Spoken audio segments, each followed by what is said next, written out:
The Unseen Test.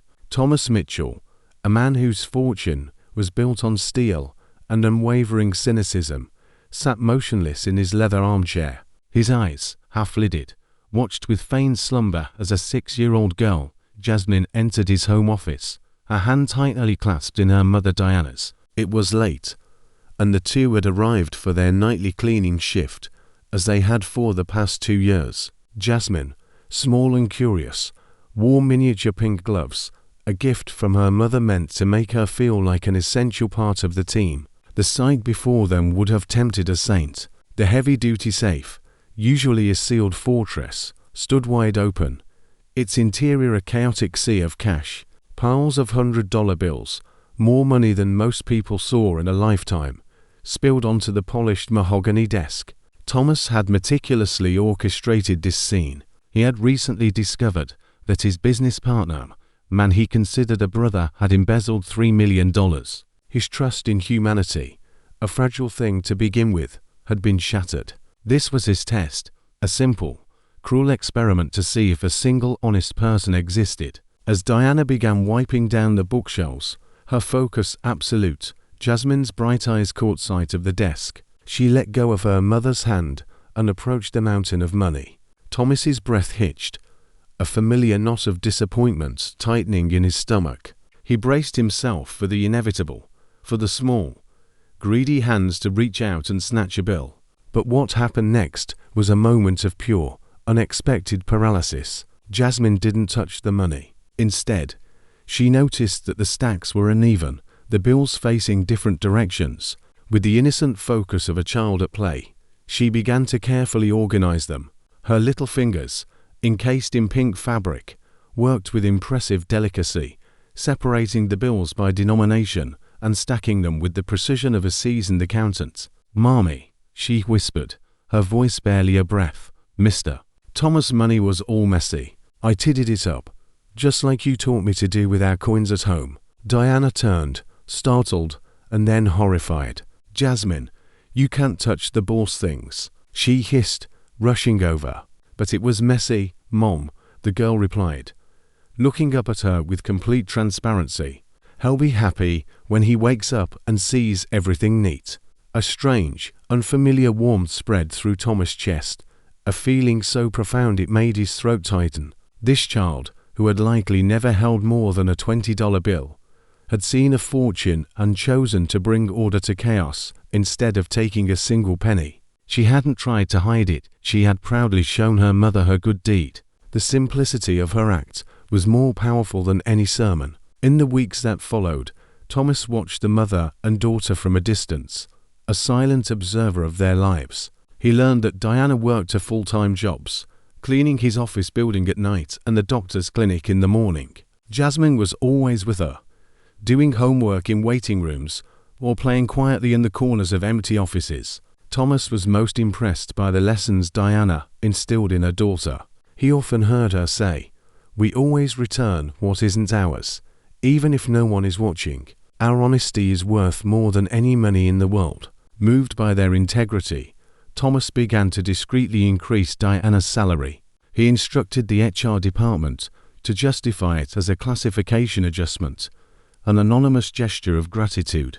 But no good deed goes unpunished, especially when it goes unnoticed by the wrong people. Richard Blackwood, the company's 50-year-old vice president of operations, a man whose privilege was as inherited as his arrogance, noticed the financial movement during a quarterly review. "Thomas, why are we wasting extra money on cleaning staff, especially on that specific employee?" Richard asked, a sneer playing on his lips. "Diana is an excellent professional," Thomas replied, his voice flat. Richard let out a dismissive laugh. "Excellent. Thomas, you need to understand where these people belong. Give them an extra coin, and they'll soon be asking for the whole vault. It's in their nature." He gestured vaguely, as if brushing away a fly. "Besides, she brings a child here. It's inappropriate. What kind of mother exposes a child to a corporate environment? Clearly, she doesn't have a proper family structure."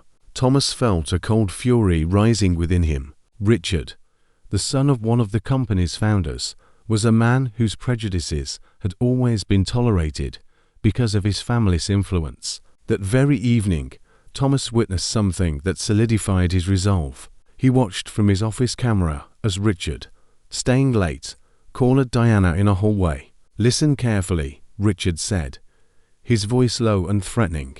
"I know you're getting more money than you deserve. I don't know what kind of favors you're doing, but it's going to stop." Diana turned pale. "Sir, I don't understand."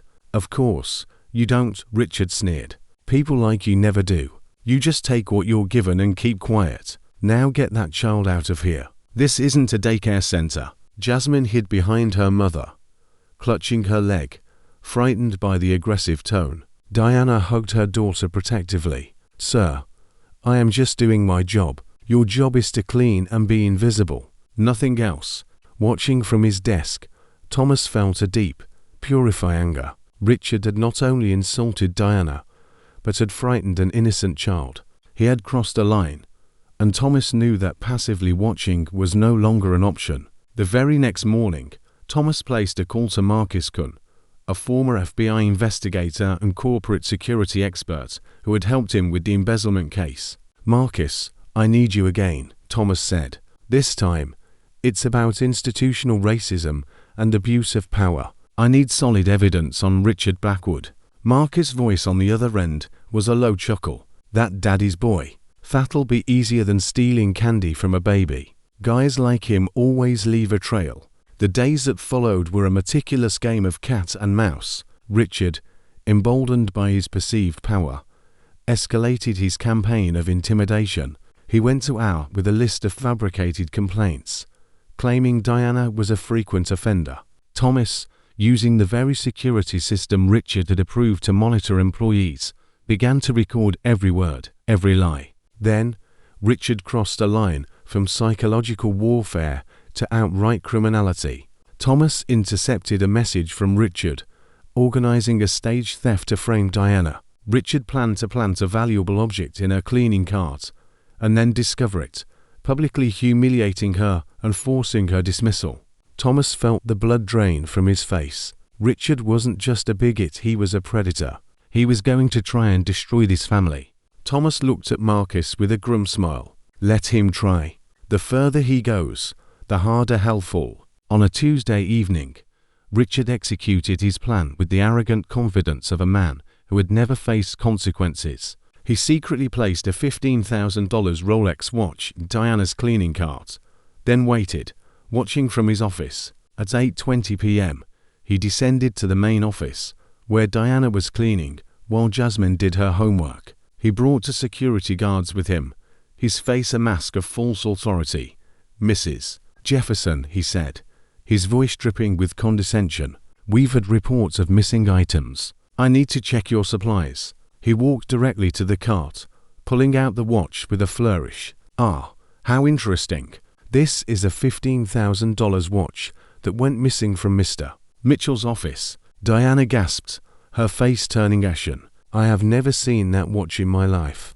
"Of course not," Richard scoffed. "It just magically appeared on your cart, didn't it?" He ordered a security guard to call the police. "Mommy, what's going on?" Jasmine whispered, terrified.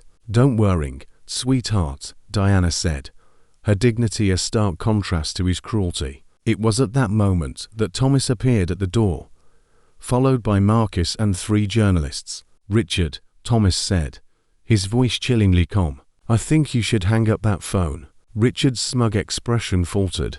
"Thomas, I'm glad you're here. We call your employee stealing your watch." Thomas laughed, a cold, hard sound. "My watch, Richard. I've been wearing an Apple Watch for 5 years. I've never owned a Rolex." The color drained from Richard's face. What are you saying?" "I'm saying we just recorded you planting that watch. We have the receipt.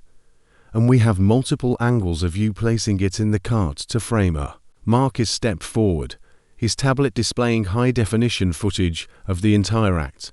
But Marcus wasn't finished. He began to project a digital scrapbook of evidence onto a portable screen. Screenshots of Richard's private racist social media posts, recordings of him conspiring with his father to fabricate evidence, and documented incidents of his harassment of other employees over a 15-year period. Need to keep those monkeys in their place. Marcus read aloud. That's yours, isn't it, Richard? The journalists, their cameras rolling, identified themselves. Mr.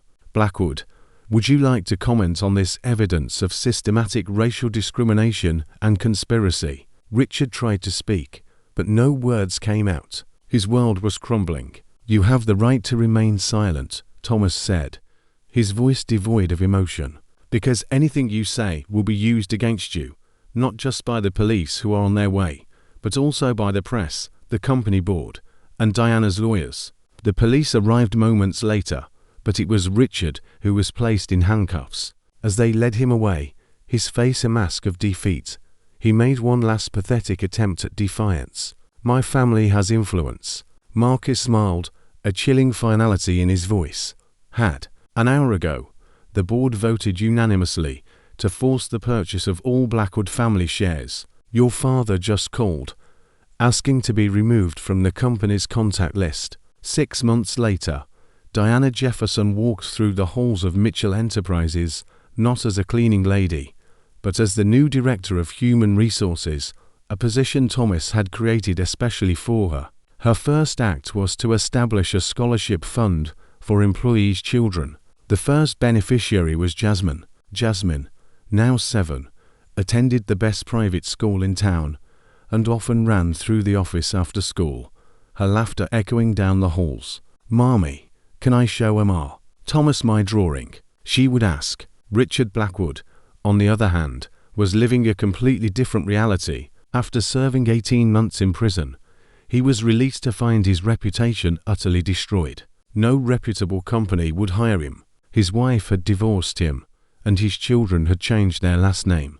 The man who once worked as a vice president now sold used cars, earning in a year what Diana made in 3 months. His racist posts continued to resurface online, a digital ghost of his past, haunting every job application and every attempt to rebuild his life. 3 years later, on Jasmine's 10th birthday, Thomas stood before a room of family and friends and made an announcement. Jasmine, Diana, you have changed my life in ways I can never repay. That is why I have created the Jasmine Jefferson Educational Fund, which will provide college scholarships to talented young people from underprivileged backgrounds for the next 50 years. Jasmine ran to hug him. Thank you for believing in us when no one else did.